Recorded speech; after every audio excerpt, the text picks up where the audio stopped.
في كبسولة النهاردة هنراجع كل اللي حصل في دوري الأبطال، هنعرف مين نجم مدريد اللي عوض غياب جود بيلينغهام، وهنعرف ايه الريكورد الجديد اللي مانشستر سيتي حققوه بعد فوز امبارح على كوبنهاجن في دوري الأبطال، ونعرف ايه اللي ممكن يحصل الليلة دي بين باريس سان جيرمان وريال سوسيداد في ماتش، ولاتسيو بايرن ميونخ في الماتش التاني في دوري الأبطال. وبعيدا عن الشامبيونز ليج هنعرف ليه في خناقة دايرة بين نيوكاسل ومانشستر يونايتد، ومين الفرق اللي شكلها هترجع للإنجليش بريمير ليج قريب، وليه في مباراة تستدعي انتباهك في الدوري المصري الممتاز. كل ده هنراجعه في الكبسولة الكروية مع كابتن عزيز، نفس كروي عميق، ونبدأ الملخص.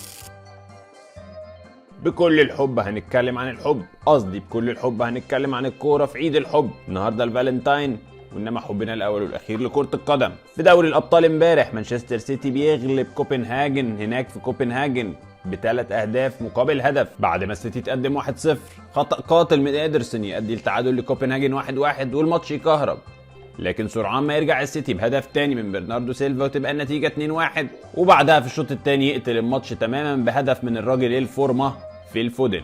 اما كيفن دي بروينا فهو اللي جاب الجون الاولاني وعمل الاسيستين بتوع الجون التاني والتالت. الماتش بقى شبه محسوم قبل مباراة العودة في انجلترا، وهو بصراحة كان شبه محسوم من ساعة القرعة في ديسمبر. ومن السلبيات القليلة اللي حصلت للسيتي ان جاك جريليش اتصاب وخرج بعد 20 دقيقة، ويضم على لستة المصابين اللي فيها كوفاتيتش وجفارديول اللي اصلا ما سافروش للمباراة، لكن كلهم مش اصابات طويلة الاجل، ومتوقع ان هم يرجعوا في خلال اسبوع لاسبوعين بالكتير. وبفوز رجالة جوارديولا على كوبنهاجن في الدنمارك 3-1 بيحققوا ريكورد جديد بانهم يكونوا اول فريق في تاريخ الشامبيونز ليج يكسب 7 ماتشات على التوالي ب3 أهداف او اكتر. ودي يا عم بيب ودي. وننقل على النص الثاني من سهرة امبارح، وطلع منها مدريد من المانيا قصاد لايبزيج العنيد بنتيجة مثالية 1-0 للملكي قبل العودة في اسبانيا. والماتش امبارح نقدر نقول عليه ان مدريد كان موفق على محظوظ شوية، والحاج كارلو انشيلوتي عنده حتة توفيق كده زي بتاعت المعلم حسن شحاتة، مش بس عشان ماتش امبارح كان سجال ولايبزيج ضيع بدل الجون 2 و3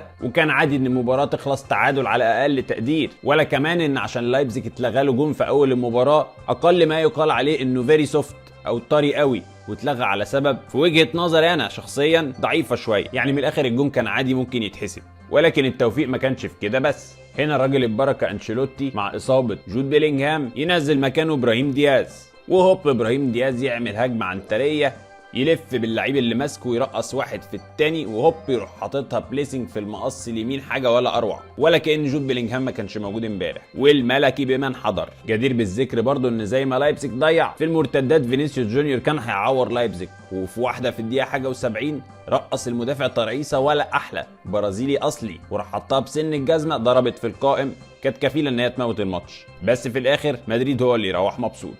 ونطلع من مدريد هنلاقي ان الولد اللي بيتمنى على مدريد كيليان امبابي عنده ماتش مهم وهو فريقه الحالي باريس سان جيرمان اللي هيستضيف ريال سوسيداد في سهرة جديدة النهارده.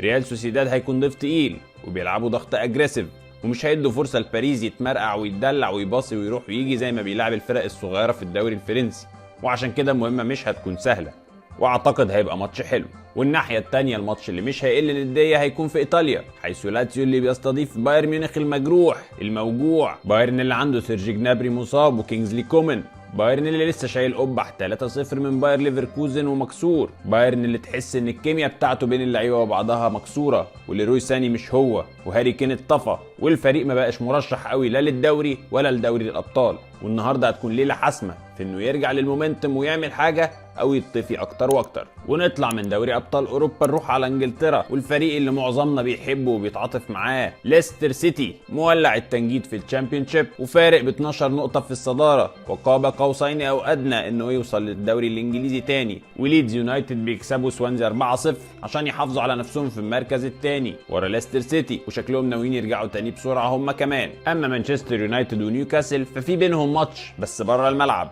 الراجل راتكليف بعد ما خد حصصه الجديده عايز يرمي بياضه ويعمل صفقات كبيره ويحلي بق النادي، ومن ضمن الانتدابات الجامده اللي عايز يعملها السبورتنج دايركتور او المدير الرياضي لنادي نيوكاسل دان اشورث ليه دور اساسي في تطور نيوكاسل اللي شفناه مؤخرا، وفرخه بكشك عند النادي، ولو يونايتد هياخده فلازم يدفع فيه كتير قوي.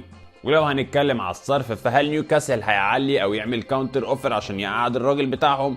ولا مانشستر هيضرب واحدة تحت الحزام ويخطف الراجل؟ وفي الدوري المصري الشيك العصري في لقاء قمة صغنون كده ما بين زاد وبيراميدز. ليه لقاء قمة؟ لأن زاد هو متصدر الدوري. اي نعم هو الاهلي عنده مؤجلات لو كسبها يبقى فوق زاد ب7 نقط مريح، ولكن نقدر نقول ان زاد هو متصدر الدوري. وزاد فعلا عامل فورمه كويسه مع الكابتن مجدي عبد العاطي ومقدم مستويات محترمه جدا جدا جدا على مستوى الدوري. مش بس كده، هم لسه متقابلين مع بيراميدز في الكاس وكسبهم بيراميدز 3-1 في يناير اللي فات، فعندهم طار بايت ده اولا، ثانيا صداره يحافظوا عليها لو قدروا يتفوقوا على بيراميدز. ومن هنا بتوقع مباراه نسبيا مشوقه بين رجاله مجدي عبد العاطي والخواجه الجديد مدرب بيراميدز الكرواتي. ودي كانت الكبسوله الكرويه من كابتن عزيز العسليه. شير ولايك وكومنتات وتفاعلات عشان انا اتحمس وادلعك باستمراريه. اشوفكم في المره الجايه.